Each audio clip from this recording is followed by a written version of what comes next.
Good evening, ladies and gentlemen, to another exciting edition of the Pompously Political Podcast. Podcast is a little bit pompous, with, of course, myself, Jimmy, and I am joined by the gallant co-host. Now you are just yourself. Scott, I'm not Joan Dimming.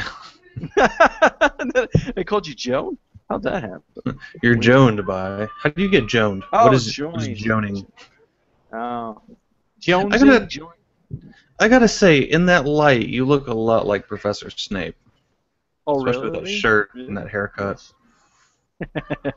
Just Give stand your it up, nose a little bit Harry. longer, you'll be right there. Give it up, Harry Potter. That's the best Snape I got. It's not very good. You're going Your to Trump was much fail. better. It's gonna be great. The greatest election ever. Oh, he made some news this week. Yes, my not so much hero. Donald Trump has been out there trumping along as usual. He decided to offend veterans everywhere, including John McCain, by basically saying that because John McCain was captured, he was not a hero. He's like he quotes Matt Lauer had him on the show, and he was quoted as saying, "John McCain is not a hero. He was captured. Uh, I like people that are not captured." This is a bad quote because it was a sum up what he basically said. Uh, then of course he came back and said, "No, the media is misrepresenting what I'm saying. I said he is a hero." Really, really? You said he's not a hero. I like people that aren't captured. And then apparently in the next 15 seconds after that, apparently he said that he is a hero because he was captured. So he basically contradicted himself in the same conversation because I'm pretty sure he probably realized the oh shit moment that he just called McCain not a hero. Um, and of course, like everything that Trump does, he will not apologize, even though that everybody that's in this election, that's been following this election, is like, man, you should probably apologize. So, He yeah, gained some momentum with his comments on Mexico when it really brought to light some of the political correctness issues that need to be addressed. This might have been an attempt to extend that or to continue that dialogue in some way, form, or fashion, but words do not describe the stupidity that goes into a comment like that. Even right. on Bush's worst day, falling all over his words, he would have never uttered anything like that. Um, would have No never kidding. stooped to that level. So I really lost a lot of respect for Trump. I liked what he was doing. He was gaining some momentum, but then he made this comment, and it really popped that Trump balloon. Which, like you said last week, it's only going to last a very little bit. I didn't expect it to be over by the time we were going to talk again. He's still leading in the polls by a substantial amount, which scares the hell out of me. Well, Because it took several weeks for the Mexican comments to boost him up ahead. So I'm sure there'll be there needs to be some more time for those to be accurate. right. Eventually, yeah, like I said, that bubble's going to deflate eventually, and then Trump's going to fall. I hope so. I really hope that the American people is a little bit smarter than that, and to not be deceived by a person that's apparently telling it like it is, when the fact of the matter is, it's kind of like when you have like a 4-year-old, and they said the word shit for the first time, and then you thought it was adorable, right? You're like, oh, he said shit. That's funny. It's adorable. But the moment they start saying it all the time, and the moment that they just won't stop saying the inappropriate things that you want them to not say as a parent, then you're like, okay, stop. That's what Trump is like. He's like, oh, okay, it's adorable. You're talking about the Mexicans. Okay, yeah. And now you're like, okay, stop. Just shut up. You know what I mean? That's Now, if he Trump. doesn't want to apologize, I mean we've gotten into an era where you have to apologize for everything. So I'm not going to hit him on that. But there should be at least a little bit of backtracking. You can apologize without saying I'm sorry. Like you Well, can correct the situation without having to apologize to an extent.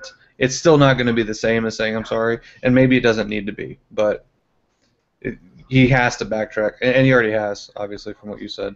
Well, Um, the way he did it. Okay, so like when a politician makes a mistake and they say something they're not supposed to, you know, what tends to happen is they go, "Oh, I misspoke." All right, that's the politician way of saying, "Oh, you know what, I dicked up. I'm sorry."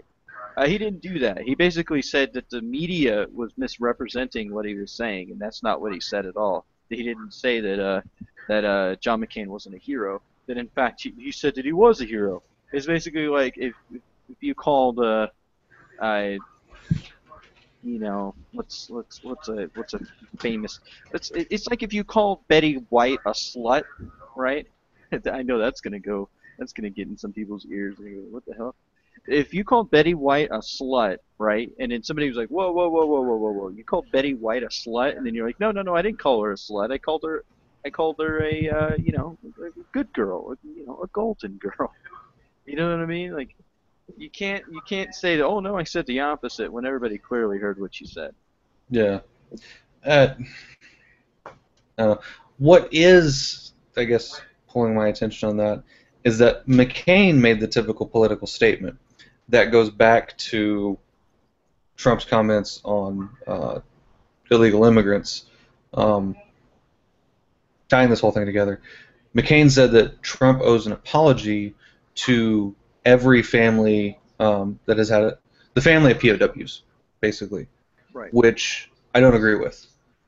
You don't owe an apology to everyone who has ever fit that demographic. That's absurd, and that's way too far. Well, it's Maybe an apology to McCain. Like I said, I'm not. I don't expect it. I don't think it's going to happen. I'm not going to fault him for it. But if you want to talk like what's stereotypically accepted, you owe an apology to McCain. Basically, you do not owe an apology to the entire community because you made a comment about one person.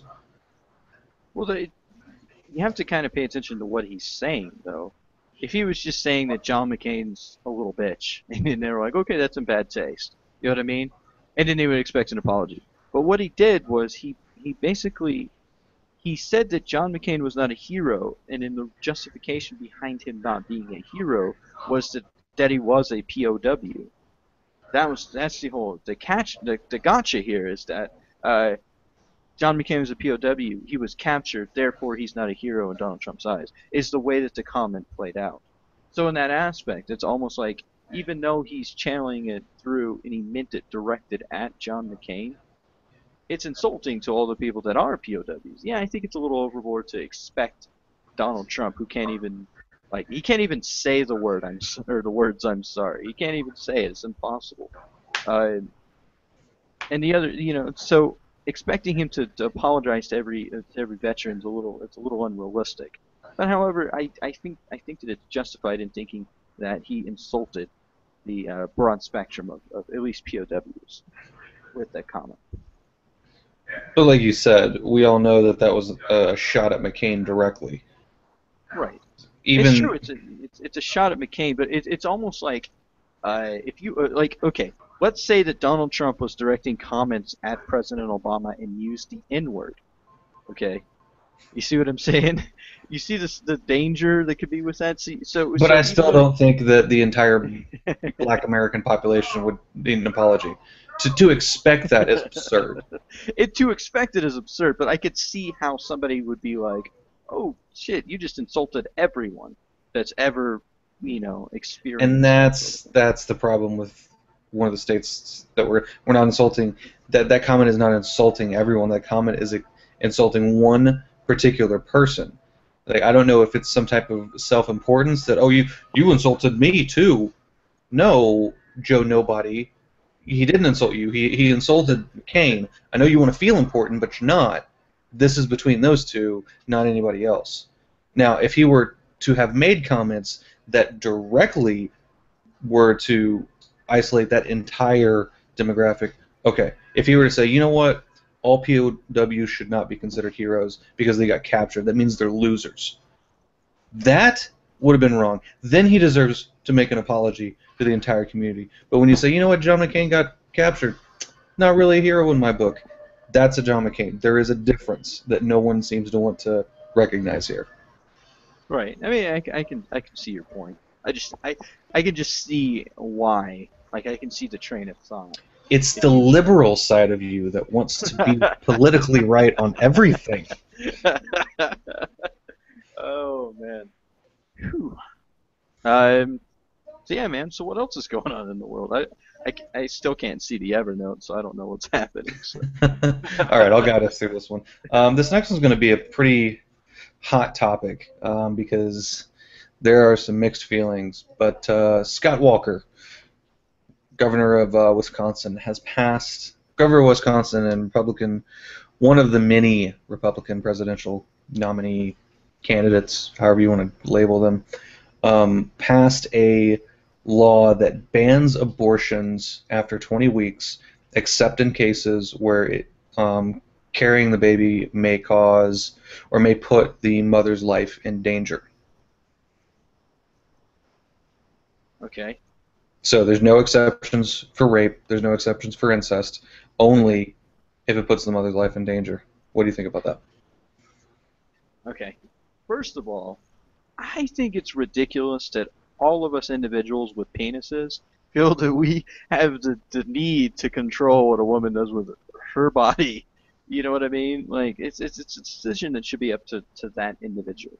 And whether you think that a conception that life starts at conception, I don't care. It doesn't. Okay, you're like an early like son here. It's like the size of like a pea.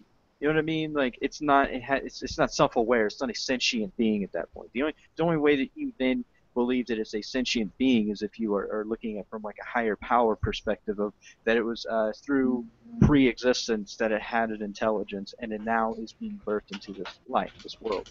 Um, so in that case, the thing about it is with conservative or specifically Christian conservatives that are pro-life is that they try and chip away at every single like any way that they can. They try to erode laws in certain ways that they get what they want. Kind of like the approach with the Obamacare of trying to nitpick little tiny details within it, and in an effort to bring the whole law down. And so this is what I see it as: is that okay? We're not going to get everything we want, but we're going to get most of what we want. That's what I see with it. Um, I don't know. What do you think, Scott? I support it completely. Really? And it doesn't come down to men with penises or people with penises need to tell women what to do with their bodies. There's more to it than that. And I think that is a cliched argument that really needs to go away. When you're talking about cases of rape and incest, then yes, at that point the man should not have a say in what goes on, since the woman didn't have a say in forming the baby. But Okay. when you're talking about two consenting adults who have sex under consensual circumstances, then they have made that decision together. So to end the pregnancy, I think that the man needs to be involved. Maybe not the final say, but he needs to have a significant portion that he can't just be wholly dismissed and thrown to the side, because that's his kid too. If you were Okay. consenting enough of an adult to get to that step, that's his kid too. Now, as far as this bill goes, I do support a woman's right to choose to an extent. And I've always said there has to be some caveats there, like what I just mentioned. But when you're talking about 20 weeks out of a 40-week pregnancy, that's halfway through the pregnancy. That is 5 months of you being pregnant, probably 3 months of you knowing that you're pregnant, to think about this and make that decision. Now, as you know, my wife is pregnant. Right. We are at 20 weeks. We hit Okay. 21 weeks on Wednesday or Thursday. If you look at this, you see that picture? Yeah. Yeah. I see. With the head and the tummy, and you can kind of see the feet. That's 12 weeks. This picture is the one that we had taken this week. You And see it the looks fingers it, and the hand and the face? it's a little more I see it. Yeah. This is a child. You cannot tell me that this is not a living being. This is not a living human being. I mean, to kill that is what I would consider murder. That is a fully formed child that is what 6 weeks from being viable outside of the womb. To wait until it is that's like was it partial birth abortions they used to do, where they would go the whole 9 months and then like deliver half the baby and then kill it. Like, to me, it's that absurd. It's that disgusting that you would want to kill a child like that. If you don't want to carry it to full term, maybe they can induce the 30 weeks, go through the Do whole. it. Do it early. Do it But early. you don't kill a child after 5 months because they're developed enough that they are now a living being. You want to talk before that when they're an embryo, when they're still developing. Okay, that's fine. Well, Morning after pills and whatnot, that's fine. But at this stage, at 20 weeks, absolutely not.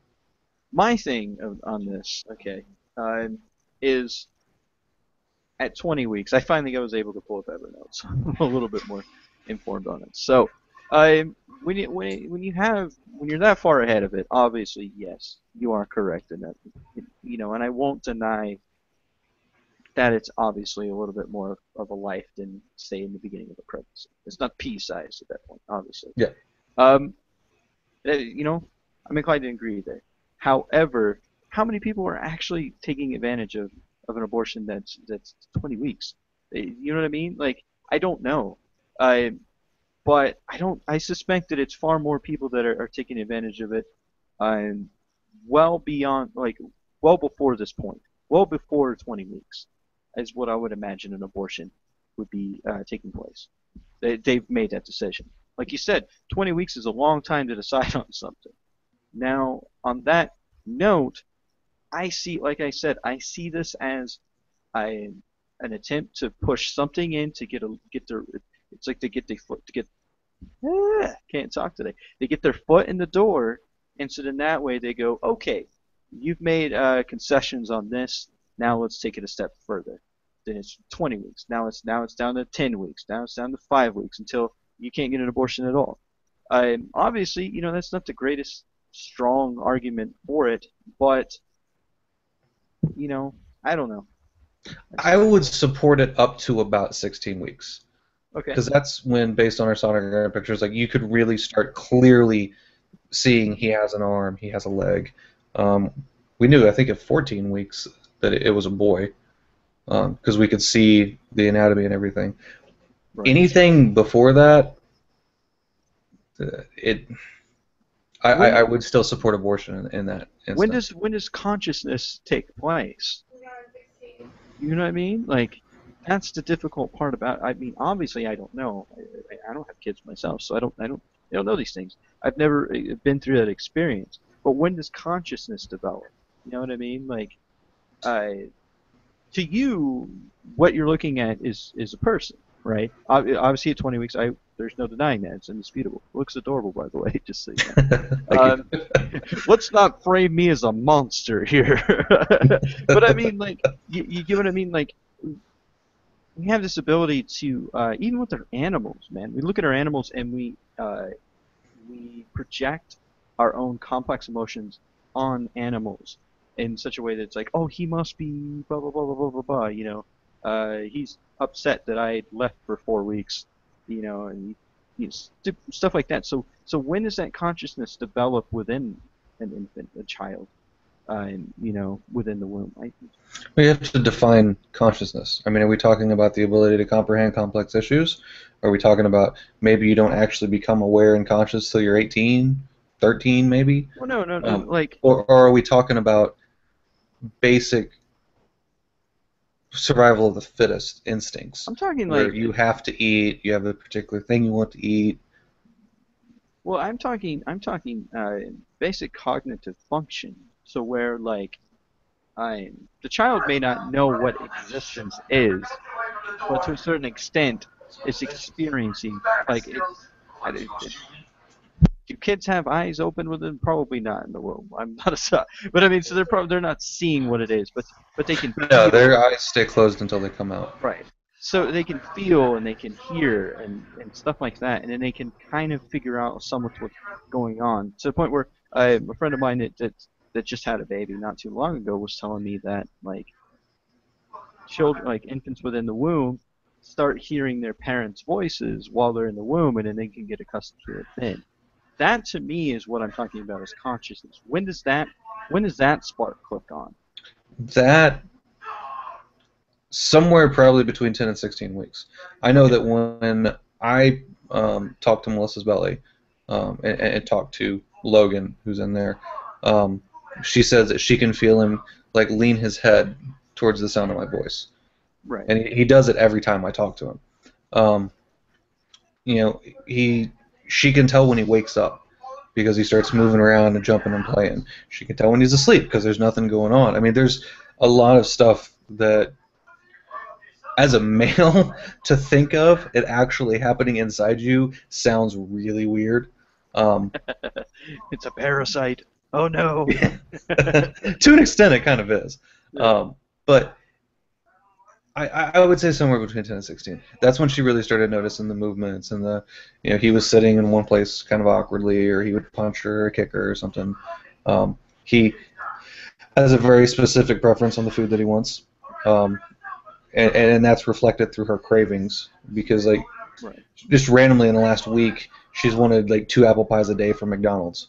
No reason. We hate McDonald's. We do not like going there, but Right. she's had to have them like every day, or she'll go through a phase where she has to have like 2 gallons of milk a day for like a week, just randomly. I mean, there's a lot of weird stuff that goes on with it that could go into the argument of consciousness, but Right. So what I'm getting at is at that point, I wholeheartedly agree with you. At 20 weeks, something like that, that both the male and female, uh, man and woman, should be involved in the decision as to this child's existence. And at that point, I think the child, to a certain extent, should have a say in his own existence because he exists, man.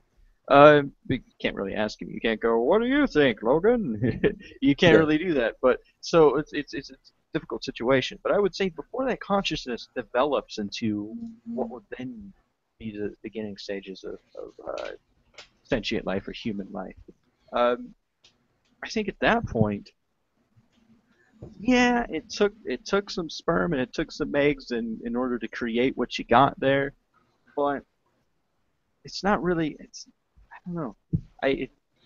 It's difficult because it's like you're in a situation where okay, it might have been consensual, but what if the what if the freaking condom broke, man? There's sorts of situations, and then of course then the guy in the relationship's like, no, man, I'm dead set Christian. I want that child to be born, and I want him to worship the Lord. You know what I mean? And then she's like, whoa, whoa, whoa, whoa, whoa! I am not equipped to handle a child right now. You know what I mean? Granted, you could be like, oh well, you had sex, so you should be prepared for this sort of thing. But still, man, people 14 years old are having sex, 15 years old. It happens younger and younger, apparently. I don't So have what? any mercy for that because we're giving easy excuses or easy answers to difficult problems. Oh, you had sex and you got pregnant, you didn't mean to? It's okay. Just kill it. It's cool. You Right. can start over. You've But thought about it for 5 months and you still haven't made up your mind? Oh, it's 6 months now you want to kill it? nah, It's okay. You can start. Those 20 weeks. solutions, At those 20 weeks. answers are Right. At becoming 20 weeks, I way. agree with. At 20 weeks, I agree with you. But before that consciousness sort of develops, at Yeah. that point, I think it should be like, whoa, like that's the moment, like the moment that you're like, oh shit, I'm late. You know what I mean? And I'm not talking for a tea party. I'm talking like late, late, like you're gonna have a child late, and you're like, oh, this shit's real. Like that Degrassi junior high moment that you're having, maybe that's when you should sit down with your significant other and be like, look, we're not equipped for this sort of situation. That's the Yeah, way it should happen. and if you want to do it then by all Right. means. But to Well, wait till 5 months in, like I what said, I if can. that guy, what if that guy, because you're saying that the man in the relationship should have a say in it. What if that guy absolutely refuses the abortion, but he has no way of taking care of a child? Neither of them do. You know what I mean? Like, as far as like, Their means for taking care of the child should not be a factor on whether or not a child lives. Everybody's status well, changes. that's It before. could change overnight. I'm talking before that consciousness has clicked in, before it's even like, hey, this is, you know what I mean? Like at that before that 20-week mark, at that particular time, there that's the moment, like we said, where you're trying to think within your moment. You're like, what are we supposed to do here? Obviously, your job at the local grocery store, Johnny, isn't gonna pay for a child. And you know what? Now she's gonna have an issue about finishing high school or something like that. In that particular instance, where that guy goes, no, I want that child to be born, but then she's like, wait a second, we can't have this child. We've made a mistake. I'm more than willing to have a child later on, but There should be some sort of process to where that's counted in. And like I said earlier, maybe not given the ultimate decision. Because I want to say that they've proven that women's brains develop earlier than men's to right, maturity, so that they're better able to handle that type of situation that you're talking about and to think about it rationally, whereas a man's going to have more emotions involved to make that. But the prevailing notion thus far has been that the man doesn't have a say, period. The man needs to shut up and go sit in his corner and let the woman decide because it's her body and she can do what she wants. That I don't agree with that. It needs to be equal say, um, just to make sure that that opinion's heard. Because he yeah. may convince her to change. Maybe, I don't know. That's a very in-depth topic that we're not really prepared to go down into. And But what if they spend what if they spend that whole time, right? The whole 20 weeks up until the 20. I'm playing some devil's advocate here because I agree with you at 20 weeks. Okay, let's just clarify that. I wasn't fully sure in the beginning of the topic of certain things, but so I agree with you on that. But let's say they spent that whole 20 weeks and that's all they did was talk about it, and he's trying to convince her and she's trying to convince him, but it's just not getting anywhere. And then at that 20-week mark, you know what I mean? Then the guy gets what he wants if that's the case. He just has to at wait it at out. that point, at some point, there has to be the decision: what is more important, this relationship or this baby? If you want to keep the relationship, or that's not what I meant to say, the relationship or your individual freedoms. Because if you want to keep the baby and the relationship, that's going to be the one decision. If you don't want to keep the baby as the woman, then you can expect that relationship to go away. Right, And right, if right. that's what it takes for you to convince yourself that you don't want to have a child, that you and your partner are not in a situation, are not on equal footing right now, so that the relationship's probably going to end. I mean, I don't want to be guilted into it, but there needs to be consideration given there.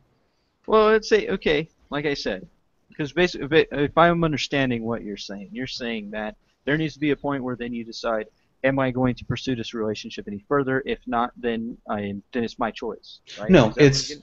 what is more important to you. Is Okay, it more important that you keep the relationship? Then in that case, you should probably think more seriously about keeping the baby.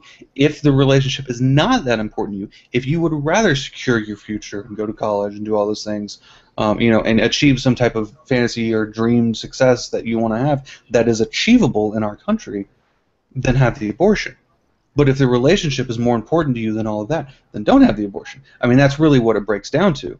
If you right. can't make that decision by the 20th week, the timeline makes the decision for you.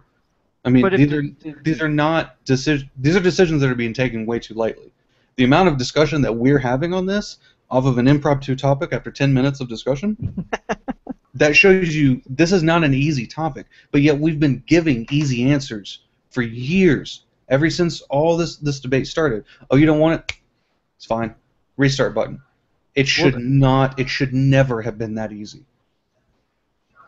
yeah, I agree. It should not be that easy. But the thing about it is, like in that particular situation where that girl, let's say girl, because in a lot of these cases they are like a lot younger than adult age, and they've made this poor decision. I mean, look at freaking was it 16 and pregnant? Any Yeah. teen moms, take your pick, MTV. The thing about it is these are kids, and they're faced with these adult decisions. And again, if the guy in this situation, the girl has already decided, hey man, look, I screwed up bad. I screwed up bad, but you know what? There's a do-over in this sort of situation. and she talks it over with the guy in the relationship, and is like, look, we're not ready to have a baby. We made a mistake. The condom broke, whatever. But then he's dead set on having that baby, and they keep arguing about it. You see what I'm saying? Like, where does that cut off? Because then it's at the end of the 20 weeks, the guy gets his way. You know what I mean? So it's I like, don't have an answer for it. I yeah, and then really she don't. I mean, loses her that, like I choice. said, that's something we're gonna that you would have to sit down and discuss probably for days, weeks, months, years Right, to come up right. with an acceptable answer. Um, Yeah.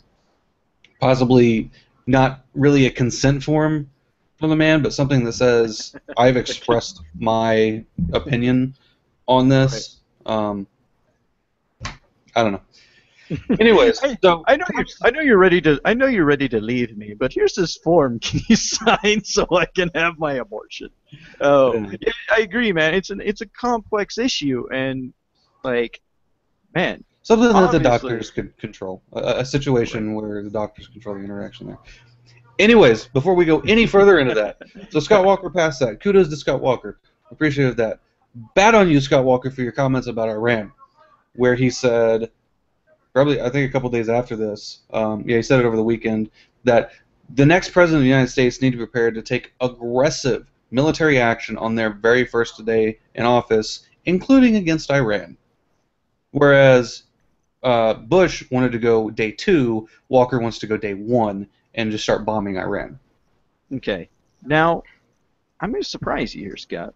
I'm gonna surprise the hell out of you. Um, in this sort of situation, I think that you have to look in the context of what he was saying. Granted, I don't think that anybody should use military aggression as a means of solving a lot of the issues that we face. Sometimes, granted, there is a sort of no-win scenario where you cannot avoid it, the Kobayashi Maru of bad choices. Uh, However, I think what he's trying to say in that by saying that they need to be is to be prepared for it. I don't think, but then again, he also has been speaking out against the Iran deal, No, so he there is that also element. he's promised to terminate the deal on his very first day in office, even though UN this week has voted to support it. Right, right, right, right. So there is that element in there. But what I'm saying is that it's potentially that when you get asked a question like that, the way that I see it being worded is that you have to be prepared for military aggression, even with Iran, or even against Iran. I see that as a statement of like, well, you know what? Like you have to be prepared to make difficult choices as president. That's how I see that. Um, Whether I agree that's an appropriate sort of response to world problems, military aggression, no. Especially preemptive military aggression is a bad Is idea. it good for a Republican candidate to come out and make a comment like this, knowing that the last Republican president has openly said he was not prepared to make decisions like that? Um, here's the deal with this. You run the issue as specifically being a Republican candidate or even just a presidential candidate. Let's not exclude uh, Democrats from this equation as well, because there are Democrats that pushed for specifically going back into Iraq. There's Democrats that have pushed for that. Um, when you say that you need to be prepared to make these decisions, um, it's not one of those quick fire sort of, okay, yeah, let's hit the nuclear button. Let's just start blowing shit up. Being prepared for that situation is being prepared to have that difficult discussion with your staff of what to do, and particularly like the Cuban Missile Crisis. You have to be prepared for things like that to happen. Doesn't mean that it's going to happen. Just means you need to be prepared for it. Now, George Bush saying that he was not prepared for it is just the reality of it, because nobody really thinks that that sort of stuff is going to happen. Or in the case of the Iraq War, I'm pretty sure they were well aware of that. Um, but even then, like saying, "Oh, I'm not prepared for something like that," it's because you've not been in that situation. You know what I mean? Like, Yeah. it's kind of like war itself. You can prepare yourself for war, but the moment that you're in that moment, uh, you're sitting there with your hands in the air going, I was not prepared for this shit. You know what I mean? Like I packed 4 pairs of socks, and I really should just taken two. You know what I mean? Hmm. That's what I think is the angle that it should be played here. So I don't think that Scott Walker should be chastised for saying that the president should be prepared for these sorts of things, because they all should be. However, if he means that as a little slight of like, again, uh, president on day one should be prepared to bomb Iran because that's what I'm gonna do. You know, like I think Lindsey Graham is one of those people that invoked that sort of thing as well. Yeah. That's a different story. But I wasn't reading in that context. So that makes sense. All right. Well, it's a good take on it. Moving on to the other side of the aisle, Hillary Clinton Okay. has lost every last ounce of my support that she could have possibly had because she announced that she wants to raise taxes on short-term investments. Now, for clarification here, short-term investments are things that you do with like penny stocks, where you buy, you know, a bunch of shares at $1, and then something happens and it spikes to $10 in a day. 2 days after you bought it, maybe you're prepared for it. You sell it, you make 1,000 times profit or whatever it is. Whatever profit you make out of that, the current interest rate, because you held it for less than a year, is 39.8%. It's Holy cow. almost 40%. If you make $100,000, you only keep 60,000 of it. 40,000 goes to taxes. That's absurd. And she Right. wants to raise this. And how she's proposing to do that is that right now there's a 12-month cap. If you hold it for 12 months and 1 day, then you only pay 23.8%, which is a 20% tax plus like 3.8 fees or whatever it is. So 23.8%. What she wants to do is extend that 12 months to 2 or 3 years. Whereas, if you sell under 12 months, you get the 40%. If you sell between 2 and 3 years, you get like 28%. And over 3 years, you get the normal 23.8% on investment holdings. Which I think the tax on all of this crap is way too high as it is, but that's a story for another day. But I can't support this. As someone who likes penny stocks, who likes playing with penny stocks, I'm already perturbed enough as it is for paying 40% of what I earn off of that. But then to, have the possibility of holding for just over a year to really make a killer profit on it and still have to pay an absurd amount of tax on it. We don't need more taxes. Have you watched Wolf of Wall Street yet, man? It's all about that penny stock stuff. Of course, like 10 times.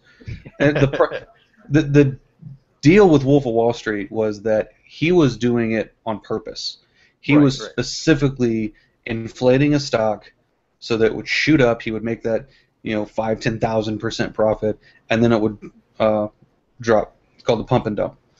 Right. Right. Stock traders now who do penny stocks, guys like Tim Sykes and I think Tim Grattani or whatever it is. There's a couple others that are out there. They've learned how to identify the pump and dumps. So they're not actually doing pump and dump schemes, but they're profiting off of them. So they're making a lot of money by just being able to notice the trends and, I guess, profit off of other people being crooks. Is a way to say Right. it. I don't. Aside from Wolf of Wall Street, that's the only reason why I was asking if you'd seen it because I really don't know anything about penny stocks, to be honest.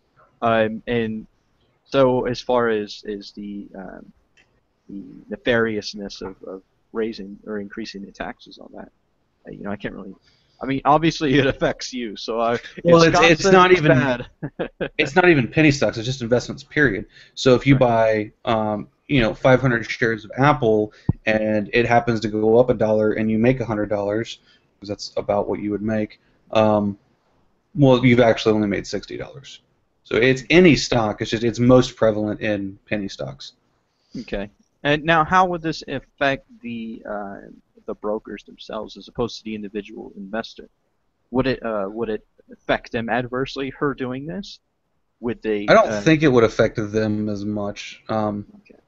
I'm not sure how their commission scheme works, whether it's based off profits after taxes or before, or what's all involved with that, or if it's a flat rate.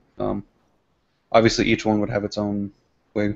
I'm not hugely knowledgeable on that end of it, so Yeah, uh, it just the reason why I ask is because like what would be the reasoning behind her doing this? You see that's the angle I'm trying to get is why what is the why on this? Because obviously it's not wealthy people that are taking advantage of these short-term investments. The wealthy people are the ones that are the brokers that are brokering these sorts of deals. Well, it's people like you and I and middle class sort of individuals that are more in the investor type class. well, what they're saying is that the goal would be to encourage corporations to focus on long-term investment rather than responding to quarterly pressure for returns from activist shareholders, which I think this goes back into um, Clinton's support base and who she's getting all her money from. Right, right, right. So it doesn't seem to affect the people that it should be affecting. It's affecting adversely the people that it shouldn't be affecting, which is the middle class investor type individuals, and the ones that you want to grow the economy. Or at least I believe that if you grow the middle class, then you essentially grow an economy or a better economy, um, more even economy. So I don't see other than trying to appease her donors, like you were saying, I don't see her doing this as a means of reigning in Wall Street or anything like that. But then again, uh, I don't know too much about short-term investments and to really give an educated answer as far as how it'll affect. Um, Alrighty. yeah, well, that was an interesting discussion. Uh, so here we go, ladies and gentlemen. We also have Uh, I'm going to give you the ex NFL player one, so I'll let you get to that one. But I do want to touch on the El Chapo again is in the news. This time they're discussing the details of his escape. Did you see that, Scott? I saw a couple posts about the video of his escape, and I saw some pictures of his tunnel. It was a pretty nice tunnel. I'd have gone through the tunnel. Right. Well, this is the thing. Not only did he, I watched the John Oliver thing, so I wanted to put this on here. It totally like blew my mind.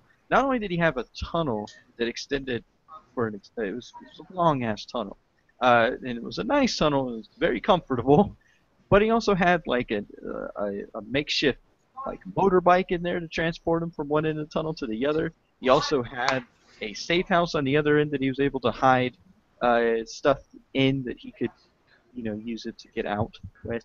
And the other aspect of this is that he was apparently a tunnel expert, ladies and gentlemen. So when they tried to capture him, he's avoided capture on or evaded capture on many occasions from the Mexican military and Mexican law enforcement, where he's used tunnels to escape. There's one in the John Oliver thing where, and if you haven't seen it yet, Scott, totally watch this past episode. But they have it's a tub, and they lift open the tub, and there's a tunnel with stairs and everything. It looked like something that would take you to Narnia. This dude like just Hmm. builds the shit out of tunnels, and then that was when he was evading capture before he was actually caught. So you would think it's kind of like if you have like say Magneto who has the ability to control metal, right? You're not going to put him in a metal box. You're not going to give him like the things he needs in order to escape or to hurt people. So why would you give him the opportunity? Maybe watch the tunnel expert and make sure he's not building tunnels in your prison. That's how you hold on to him. Maybe We make just sure have there's not an abandoned home a half a mile out that people with shovels are showing up at.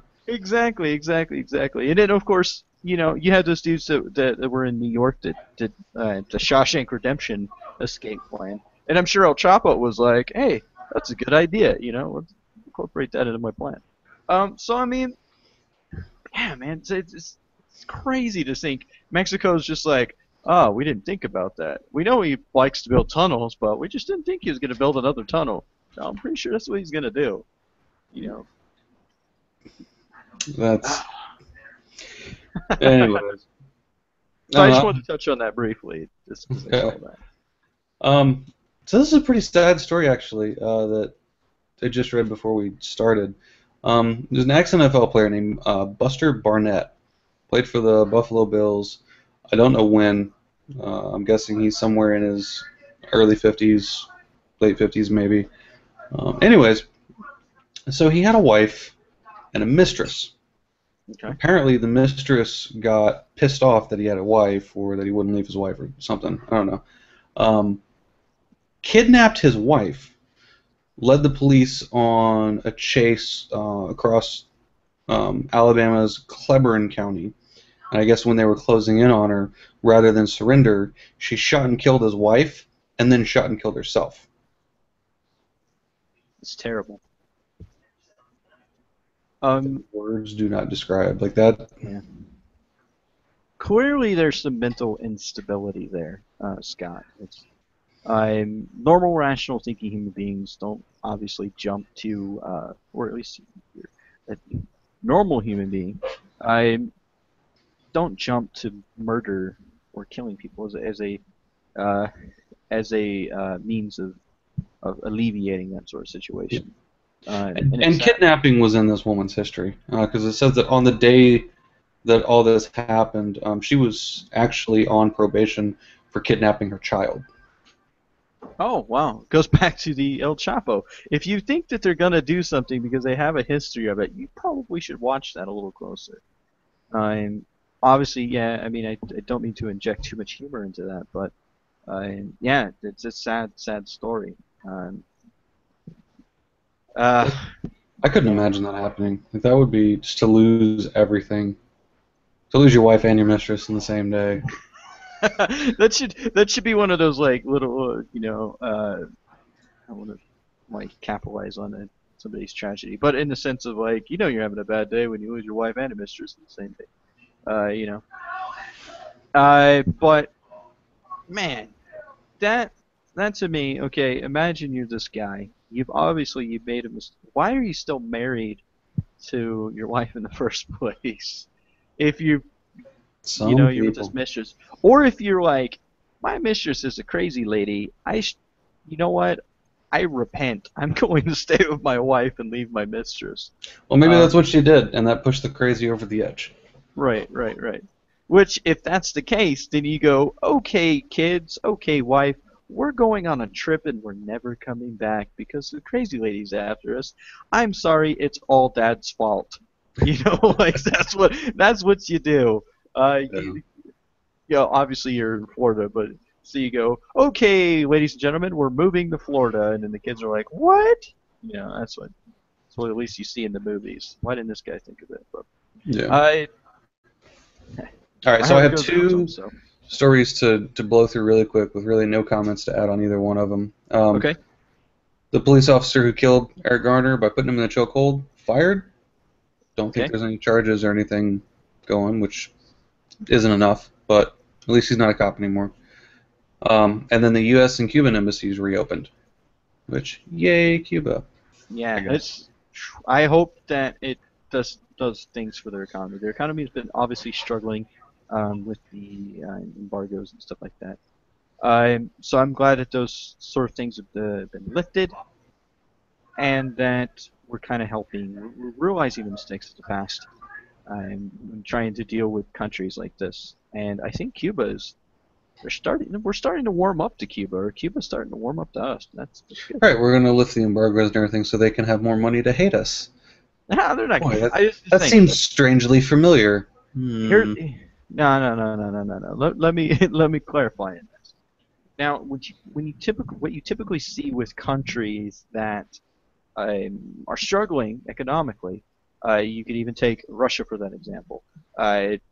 Even in World War II, even though they were a superpower, economically there was a lot of and as far as their government structure, there was a lot of turmoil within that country.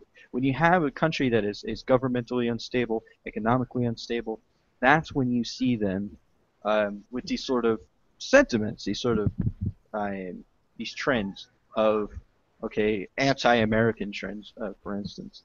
Um, when you see a government that's prospering, specifically if you're the government that's helping them, I don't foresee them having too much animosity. Obviously, if it's a heavy-handed intervention into their own government and policies, if we're like, okay, now that we've helped you, you need to get rid of Castro, you know, that's not Yeah. going to go over well. But I don't see them just getting mad at us for helping. You know what I mean? They're not going to be, Yeah. oh, death to America. I see them, potentially being a lot more friendly, at least in Russia, I don't know. more than Death the to Russians. America is a pretty popular sentiment even in America right now. We've had Okay. some craziness. Yeah. Before we go off into that road, because we still have a really important topic to hit, and we have 10 minutes left. So, Okay. Chattanooga, Tennessee. Right. Guy claims he's part of ISIS. ISIS has claimed responsibility, opens fire on a Marine recruiting station, kills 4 Marines, injures a couple others, one Navy person who ends up dying the next day, so a total of 5 dead. I said ISIS has claimed responsibility as an open terrorist attack in America. And they've been threatening this for a while now, that they were going to come on our shores and start attacking us here. And there's been 2 responses to this that I've seen. Um, Obviously, there's the standard response, which I'm not going to count as these two. Standard response of, oh, it's a horrible, blah, blah, blah. Thoughts and prayers of the families, or however you want to put it. But the 2 ones that I've seen predominantly, the first is actually, no, I'm going to say there's been 3. The first is, don't use this in your gun argument. Don't use this as a reason why we need guns. Don't use this as a reason why we don't need guns. Just leave that out of it, which I Right. can Right. support. The second that I've seen has been this wave. There's a couple people, one guy in Virginia, I think one guy in Texas. They're now standing outside of recruiting stations armed for anybody to try it because they're going to be the perfect targets whenever it starts. Whatever, first line of defense or whatnot. Um, that kind of rallying support, I guess. But there's been a lot of videos from service members and ex-service members that is basically telling ISIS, if you want a piece of this, come and get it. We are more than happy to fight you on our soil. If you want to come here and get a piece of this ass whooping, you are more than welcome to come over here and try. Which is kind of ignorant, a little bit of bravado, whatever. The other side of this is the backlash aimed at Obama. And there have been 2 videos in particular, both. No, it was the first one was a video, and the second was a letter, both written by women, basically saying that it's absurd that you wouldn't fly the flag at half staff, and you rushed to Charlotte whenever, or Charleston whenever those shootings happened, but you haven't rushed to Chattanooga to help us. We don't need you. You're a coward, and just a lot of ignorant shit aimed at the president over something that's out of his control.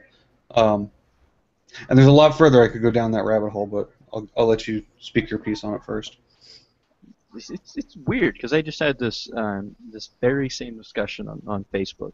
I won't put names out there and I won't delve into it too much. I'm just they do watch the show, so I'm nothing offensive. I have utmost respect for these individuals that I had this discussion with, and I'm glad that they were willing to share it with me.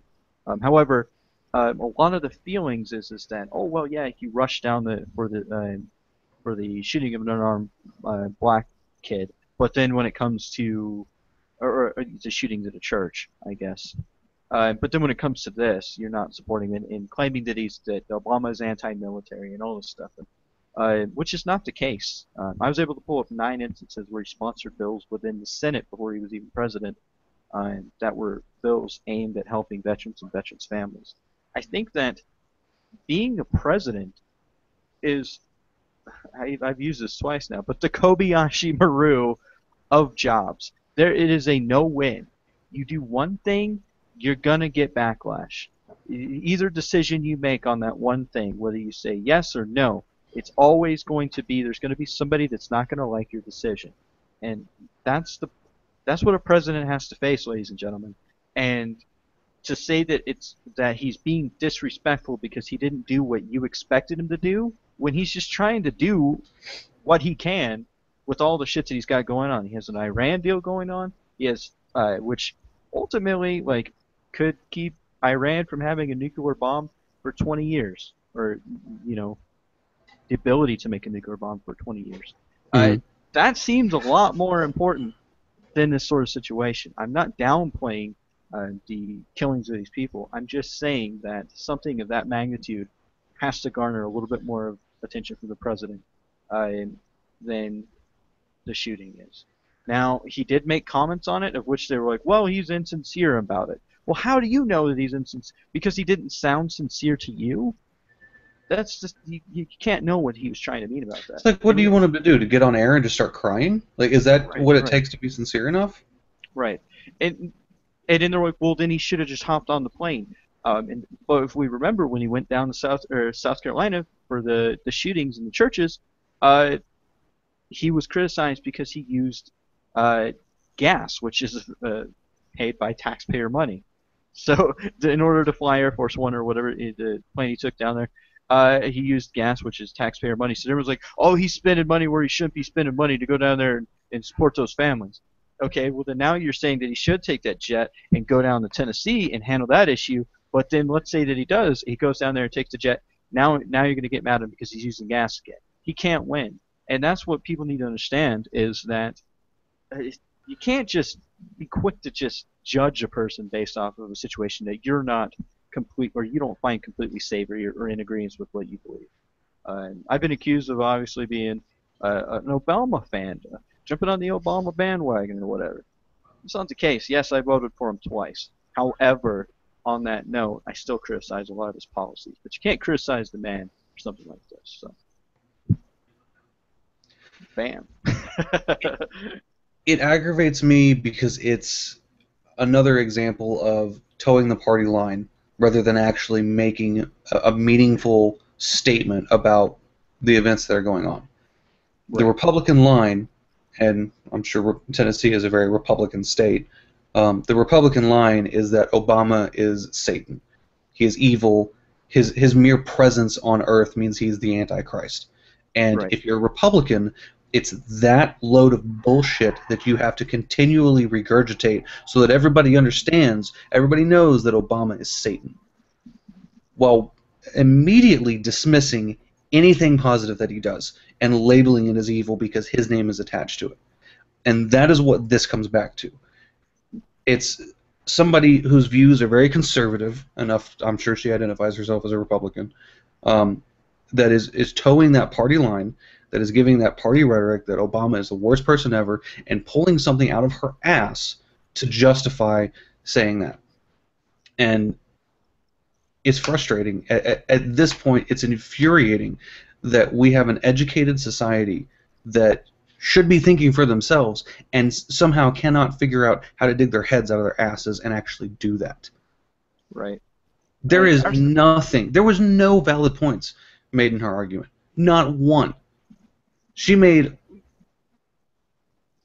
I don't even know what the word, the type of attacks it would be, or the types of fallacies in her argument, the way that she approached it. But there was not any factual evidence given or supported. It's just, right.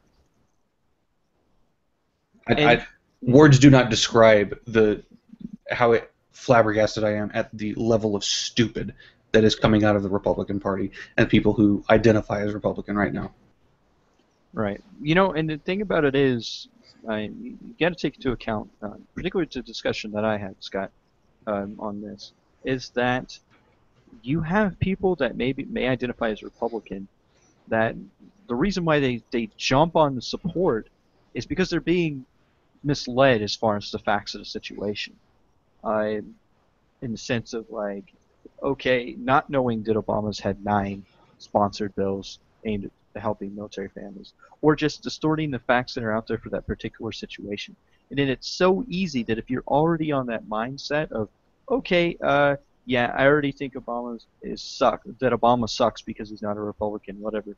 So it's so easy to jump on that bandwagon, oftentimes with these people, uh, that they're not getting their information in the appropriate place, such as getting information from Breitbart, getting information from these ever so present conservative Tea Party tribunes that have popped up everywhere that spew out craziness like the Jade Helm 15 scandal and the Obamacare is going to microchip you bullshit.